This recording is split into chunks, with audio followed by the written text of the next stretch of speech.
rien. Et ça ne signifie rien. Objection Votre Europe, l'émission qui renvoie les idées reçues d'où elles viennent, avec Vincent Couronne. Chaque semaine, on vous propose d'analyser et de déconstruire les préjugés et les idées reçues sur l'Europe. Avec la participation de Tania Rachaud, les lectures sont de Camille Bloomberg et cette émission est réalisée par Lucien Auriol. Elle est également préparée avec l'aide de Pierre de Charette, Victor Simon, Pierre Tréléa et Eban Valaïs. Vous pouvez retrouver cette émission sur les sites Amicus Radio et les Surligneurs. L'Europe. Il faut rester dans le clou des diktats européens, ne pas dépasser les 3% de déficit public. Voilà ce qui compte à vos yeux. Restez dans le cadre de ces exigences européennes, même si bien souvent ceux qui portent ces exigences n'ont été élus par personne. De notre point de vue, le pouvoir, il appartient au peuple français, à la nation française. C'est la souveraineté nationale, et non pas à des instances non élues à Bruxelles. Pour moi, il y a une bonne Europe et il y a une mauvaise Europe. La bonne Europe, c'est l'Europe des démocraties. Chaque électorat, chaque peuple contrôle ses dirigeants qui sont responsables devant le peuple et les dirigeants ont les moyens de mener leur politique sur les aspects fondamentaux. C'est pourquoi je sors de Schengen, je rétablis la capacité de mettre des droits de douane s'il le faut et nous votons nos propres lois sans subir les directives de Bruxelles. Bonjour à tous, vous venez d'entendre successivement Alexis Corbière de la France Insoumise, Florian Philippot, à l'époque vice-président du Front National, et Nicolas Dupont-Aignan de Debout la France. Alors, quelle est l'idée reçue ? L'idée serait qu'il n'y a pas d'élus à Bruxelles. Et d'où vient cette légende européenne ?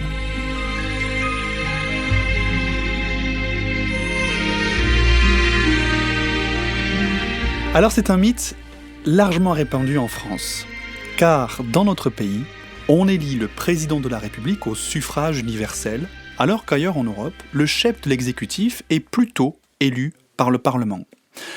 La concentration des pouvoirs entre les mains du chef en France est un cas peu fréquent dans les démocraties occidentales. Et pourtant, c'est un phénomène très ancré dans notre culture politique.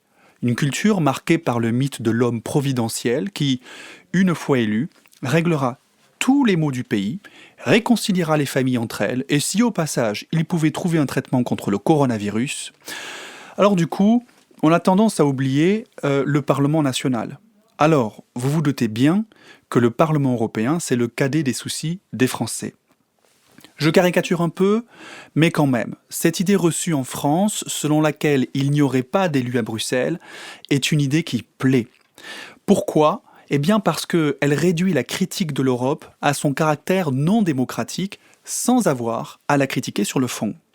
Un conseil, si un jour vous êtes à court d'arguments dans une querelle, attaquez votre opposant sur sa légitimité.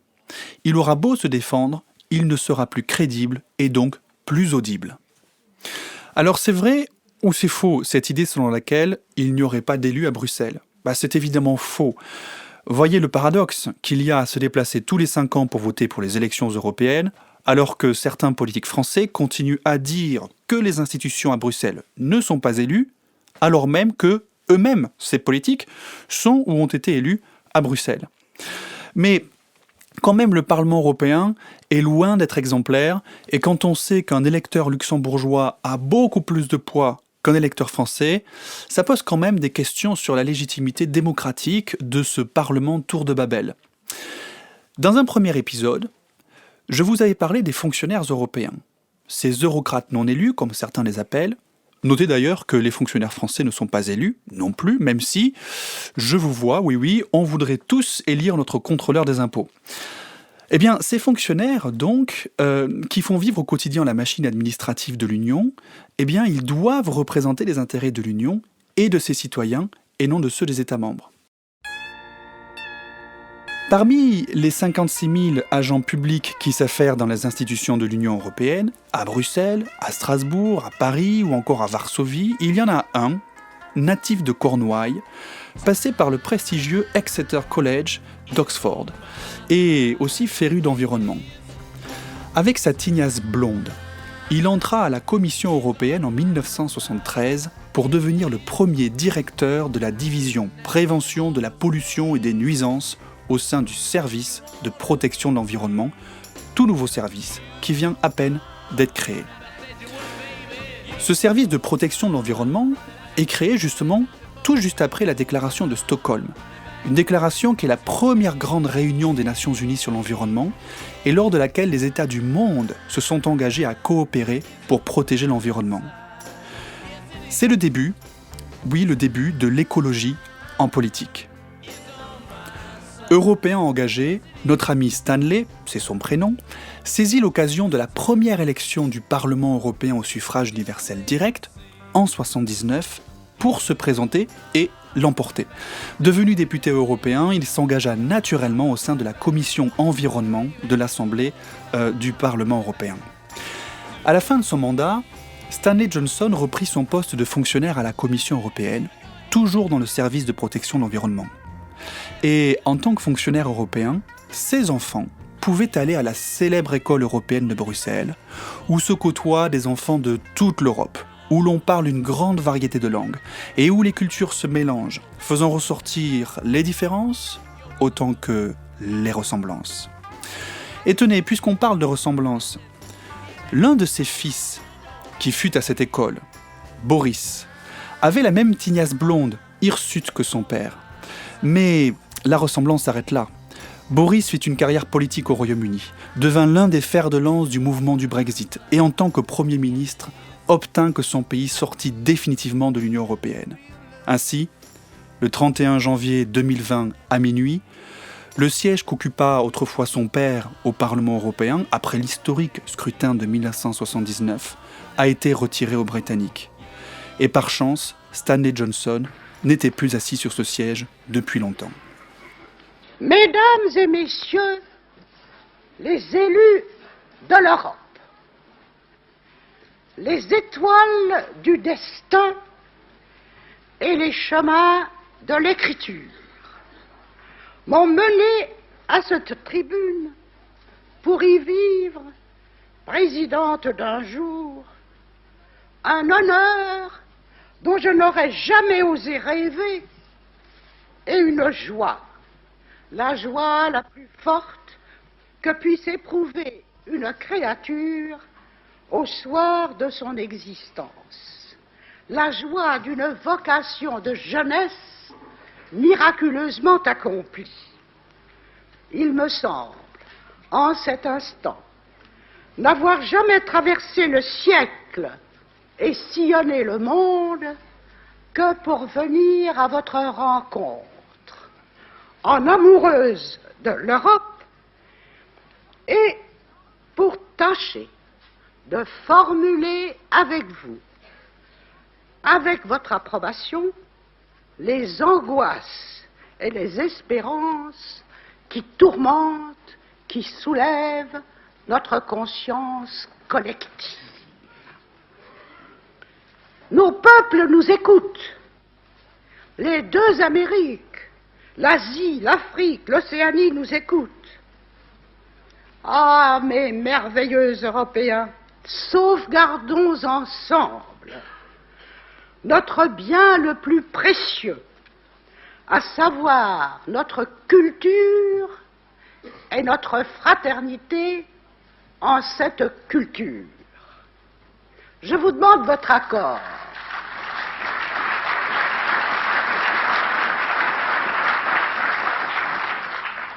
Mesdames et messieurs les élus de l'Europe, on entend bien la voix un peu chevrotante de la vieille dame, Louise Weiss, prononcer un discours en tant que doyenne du premier Parlement européen, élu au suffrage universel direct en 1979. C'est ce même jour d'ailleurs que Simone Veil sera élue présidente de l'Assemblée européenne. Alors, il y a des élus, mais on ne les voit pas. Du coup, on les oublie. Ils sont pourtant nombreux, 705 députés élus au suffrage universel direct, l'un des plus gros parlements du monde. Mais alors pourquoi une telle absence dans notre quotidien ? Pendant longtemps, le Parlement européen n'en était pas vraiment un. Appelé Assemblée commune de la communauté européenne du charbon et de l'acier à ses débuts dans les années 50, les États fondateurs, alors il y a la France, il y a l'Allemagne, l'Italie, et puis les trois pays dits du Benelux, la Belgique, les Pays-Bas et le Luxembourg, eh bien ces États fondateurs n'avaient pas voulu lui accorder plus d'importance que ça. Il faut dire qu'il ne s'agissait à l'époque que d'une assemblée réunissant quelques députés des parlements nationaux. On avait donc des députés français, allemands, etc., qui en plus de siéger dans leur pays, partaient de temps à autre en excursion à Strasbourg pour retrouver leurs collègues des 5 autres États membres. Une sorte de colonie de vacances pour députés, en somme. Alors à quoi servait cette assemblée, à laquelle peu de monde prêtait attention ? Eh bien, pas à grand-chose. Il faut dire qu'au début, elle n'avait pas vraiment de pouvoir décisionnel, elle ne rendait essentiellement que des avis. Pourtant, dès les débuts, les députés nationaux de cette assemblée, sans grand pouvoir, prennent l'habitude de s'organiser en groupes transeuropéens. Les libéraux, les chrétiens démocrates et les socialistes. Cette assemblée évite aussi la passivité qui lui avait été assignée et influence assez rapidement la haute autorité, l'ancêtre de la Commission européenne, notamment sur la politique sociale. Tenez, une illustration particulièrement gênante pour les juristes de cette image d'assemblée sans pouvoir qui colle à la peau du Parlement européen. Le dictionnaire des termes juridiques, Gérard Cornu, c'est le nom du dictionnaire, c'est la crème des dictionnaires pour les juristes.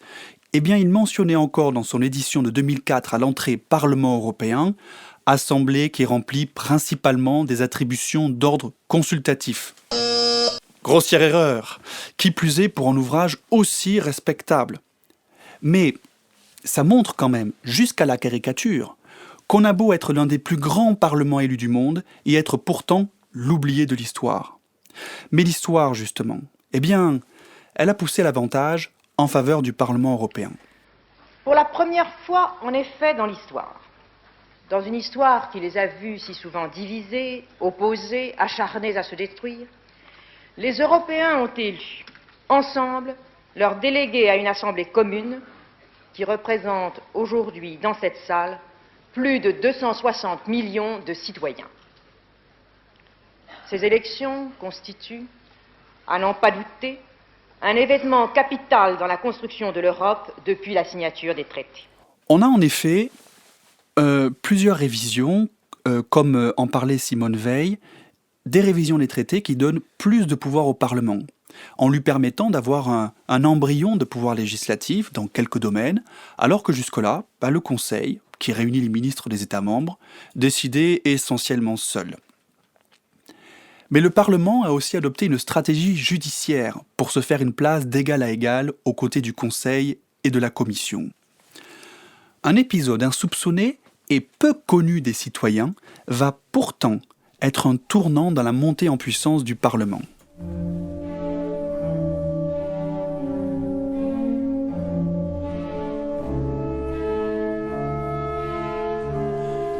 Nous sommes dans les années 80, à une époque où le Parlement européen ne peut pas attaquer une autre institution en justice. La Commission, le Conseil, ou même les États membres, eux, le peuvent. Ils attaquent parfois les décisions de l'un ou de l'autre, lorsqu'ils considèrent que cette institution a marché sur ses plates-bandes en prenant une décision qui n'était pas de son ressort. En clair, cette procédure permet à chaque institution de protéger son précaré en empêchant tout abus de pouvoir de la part d'une institution politique. Le Parlement, lui, s'était vu refuser cette capacité et il était à la merci du Conseil et de la Commission. À l'époque aussi, le parti écologiste Les Verts était tout juste naissant. Il n'était encore qu'un tout petit parti. Or, ce petit parti va jouer un rôle de premier plan dans l'affirmation du Parlement comme véritable pouvoir. Il va attaquer une décision du Parlement européen qui octroyait des fonds aux groupes politiques en vue des élections de 1984, la deuxième élection au suffrage universel direct. Les Verts s'étaient trouvés lésés par une répartition des crédits du Parlement européen et ils traînent le Parlement devant la Cour de justice des communautés européennes. L'affaire aurait dû s'arrêter là, car si le Parlement ne peut pas attaquer, il ne peut pas non plus être attaqué. Sauf qu'il va décider de se laisser faire, afin que la Cour de justice valide le recours des Verts et que le Parlement devienne donc attaquable. Est-ce que vous comprenez la logique ? Pourquoi ? Suivez-moi bien. Dans l'esprit du Parlement, si la Cour reconnaît qu'il peut être attaqué en justice, il lui faudra bien, plus tard, qu'elle reconnaisse qu'il puisse, lui aussi, attaquer les autres institutions. C'est ce qu'un juriste appellerait le parallélisme des formes. Résultat, c'est une victoire pour les Verts. La Cour accepte le recours des Verts au motif que la communauté économique européenne est une communauté de droit dans laquelle aucune institution n'échappe au contrôle de leurs actes par le juge. Pas même le Parlement européen donc, dont les actes doivent pouvoir être attaqués. La Cour de justice vient ici de transposer pour la première fois au niveau européen le principe de l'état de droit. Et quelque temps plus tard, suite logique, la Cour autorise le Parlement à attaquer les décisions prises par la Commission ou le Conseil, permettant à cette institution représentant les citoyens de l'Union de se défendre et de protéger ses pouvoirs. C'est peut-être un détail pour vous, mais pour le Parlement, hissé à la hauteur des autres institutions, c'est une étape majeure dans la transformation en véritable pouvoir. Mais alors, pourquoi, malgré ce poids désormais incontournable, certains affirment encore qu'il n'y a pas d'élus à Bruxelles ?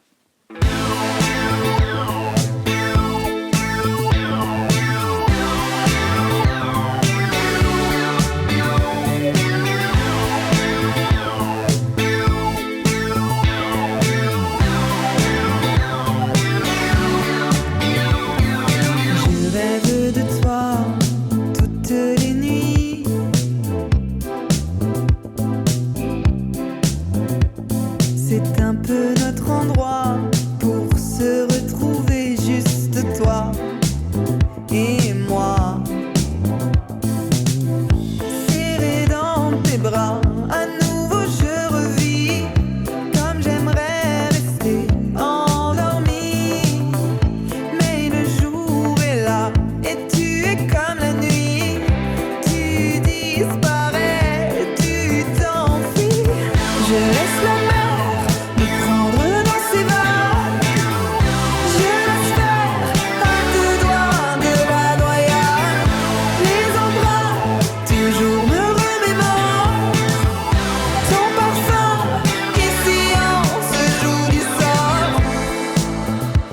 Cette pause est assurée par Minuit avec le morceau Le goût du sel. Alors je repose la question. Pourquoi, malgré le rôle déterminant du Parlement européen dans la politique de l'Union, certains, et l'idée est assez répandue, disent encore qu'il n'y a pas d'élus à Bruxelles, que l'Union n'est dirigée que par des technocrates. Il faut dire que les super pouvoirs du Parlement européen sont assez récents. Même si quand même, ça fait 30 ans et ça commence à faire. Et puis surtout, le traité de Lisbonne, il y a 13 ans, qui élargit considérablement les domaines dans lesquels il a le même pouvoir que le Conseil, réunissant les ministres des États membres. Aujourd'hui, le Parlement européen est co-législateur avec le Conseil dans 70% des domaines couverts par l'Union. Sur la plupart des sujets traités par l'Union européenne, le Parlement a donc son mot à dire. Perturbateurs endocriniens, glyphosate, politique migratoire, temps de travail des salariés, montant des aides agricoles ou même pour les projets d'infrastructure des communes. L'Assemblée est devenue indispensable. Il y a aussi, en France en particulier, quelques raisons qui peuvent expliquer la relative absence du Parlement européen dans les débats. Déjà, on parle peu d'Europe dans les médias en France. D'après une étude de la Fondation Jean Jaurès, en 2018, l'Europe n'a occupé que 2,7% du temps d'antenne des télévisions françaises. Alors, le petit écran reste encore et toujours le principal moyen d'information, malgré l'essor et la qualité des podcasts. Et puis, il y a aussi le fait que la France a une organisation très centralisée, où la souveraineté de l'État ne se partage pas vraiment. On cherche donc toujours la position de la France en Europe, et pas celle des députés. La puissance aussi du chef de l'État et la faiblesse de notre propre Parlement.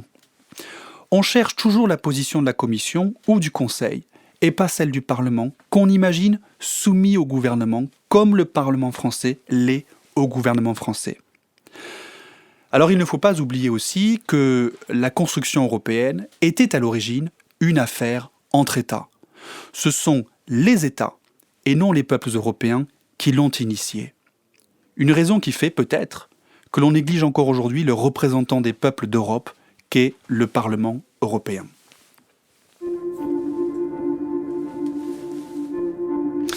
Et puis, il y a un débat depuis plusieurs années sur la représentativité du Parlement européen. Chacun des 705 députés ne représente pas en effet le même nombre de citoyens. Un député français représente très précisément 843 818 habitants. Mais un député maltais, lui, il n'en représente que 72 401. Un écart de 1 à 11. Un député français représente donc 11 fois plus de citoyens. Ou pour le dire autrement, le vote d'un citoyen maltais compte 11 fois plus que celui d'un Français. Si vous me suivez bien, vous comprenez qu'il y a donc proportionnellement à la population plus de députés maltais que de députés français au Parlement européen. Comment est-ce possible ? La réponse est dans l'article 14 du traité sur l'Union européenne. La représentation des citoyens est assurée de façon dégressivement proportionnelle, avec un seuil minimum de 6 membres par État membre. Aucun État membre ne se voit attribuer plus de 96 sièges. La voilà l'explication. La proportionnalité dégressive de la représentation. Plus un État est peuplé, moins il a de députés en proportion de sa population. Ajoutez à ça le fait qu'il ne peut y avoir moins de 6 députés, ni plus de 96 pour un État. Vous vous retrouvez donc avec un pays comme Malte, État le moins peuplé de l'Union, avec un peu plus de 400 000 habitants, qui a 6 députés. Alors que la France, avec ses presque 67 millions d'habitants, en a 79. C'est le grand écart. Mais c'est aussi pour éviter que les petits États n'aient qu'un seul député noyé dans la masse du Parlement européen. Résultat des courses, les petits sont proportionnellement mieux représentés que les grands. Mais l'écart est à relativiser.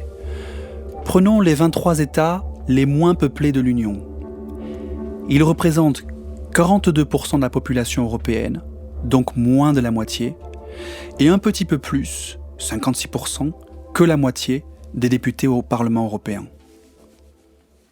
Leur force est surévaluée, mais pas non plus de manière exagérée. Certains, malgré tout, se sont élevés contre cette inégalité des électeurs, notamment en Allemagne. La Cour constitutionnelle y a rendu un retentissant arrêt en 2009, par laquelle elle critiquait ce système de manière assez radicale. Elle considère en effet que le Parlement européen ne peut pas être représentatif des peuples européens, puisqu'une majorité au Parlement ne signifie pas forcément qu'elle représente une majorité de citoyens.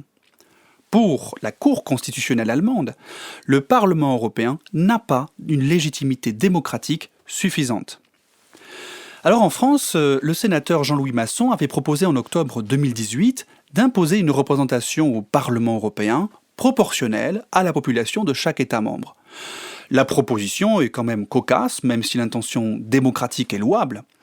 Elle est cocasse parce qu'elle vient d'une personne qui a été condamnée à 1 an d'inéligibilité en 1997 pour fraude électorale. Il avait créé une liste fictive pour affaiblir sa concurrente et remporter son siège de député à l'Assemblée nationale. C'est un peu l'hôpital qui se moque de la charité. Quoi qu'il en soit, l'inégalité des citoyens devant le Parlement européen est un vrai problème qui doit être réglé. Mais je dirais que l'inégalité des citoyens devant n'importe quel Parlement est un problème. En France, le député de Saint-Pierre-et-Miquelon représente 25 fois moins d'habitants que celui de Seine-Maritime. En Allemagne, un député de la plus petite circonscription représente 2 fois moins d'habitants qu'un député de Munich-Est en Bavière. l'hôpital, la charité. Mais pour l'heure, il est temps de retrouver Tania Rachaud pour sa chronique Droits de l'homme. Personne ne peut raisonnablement et sérieusement dire que la France est le pays des droits de l'homme. Alors Tania, et les droits de l'homme, bordel ? Bonjour à tous, bonjour Vincent. Avant de commencer, laissez-moi vous offrir un instant musical. Tu votes utile, tu votes en touche, tu votes pour le jazz manouche, tu votes parce que c'est bien délire, tu votes et ça te fait bien rire, tu votes facho, tu votes sarko, tu votes banal, tu votes royal, tu votes la haine, tu votes Le Pen. Tu votes utile, tu votes en touche, tu votes facho, tu votes sarko, mais tu votes. Le message de la chanson du dimanche, écrite pour les élections présidentielles de 2007, est clair. Et peut-être que ce message a été entendu puisque le taux d'abstention des dernières élections pour les européennes en 2019 était de seulement 50%. Bon, seulement avec de grands guillemets, parce que ça n'est pas idéal, mais c'est mieux que les fois précédentes. Et dans ces 50%, il y a les prisonniers qui ont voté. Mais oui, les prisonniers votent. Quel que soit le motif de condamnation, une personne en prison ne perd pas ses droits politiques. Sauf bien sûr si elle est expressément privée de son droit de vote, ce qui est possible pour quelques infractions sur décision d'un juge. L'infraction a alors un lien direct avec les questions électorales, par exemple à cause d'une fraude au moment du décompte des voix. Enfin, ça c'est vrai en France. Au Royaume-Uni, notre ex de l'Union européenne, les prisonniers sont systématiquement et automatiquement privés de vote. Au XIVe siècle, le roi Édouard III avait déjà décidé d'appliquer cette mort civique, c'est-à-dire que les prisonniers ne puissent pas exister politiquement. Alors pourquoi ? Les arguments présentés par le Parlement britannique en 1983, lorsqu'il a intégré cette mort civique dans une loi formelle, étaient de dire que pour la durée de leur incarcération, les détenus condamnés perdent leur droit de peser sur la manière dont le pays est gouverné. Ils n'ont plus l'autorité morale nécessaire pour voter. On pourrait penser qu'après tout, ça ne regarde que le Royaume-Uni, mais c'est faux. S'il a effectivement quitté l'Union européenne, il reste un membre du Conseil de l'Europe et a ratifié la Convention européenne des droits de l'homme.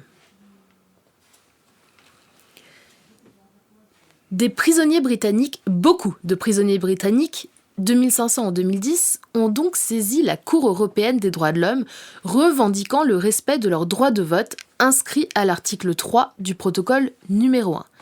Et cette interdiction automatique n'a pas plu à la Cour européenne des droits de l'homme, qui a condamné le Royaume-Uni de nombreuses fois pour ce motif. La Cour estime d'abord que les élus doivent représenter tout le peuple, y compris les prisonniers.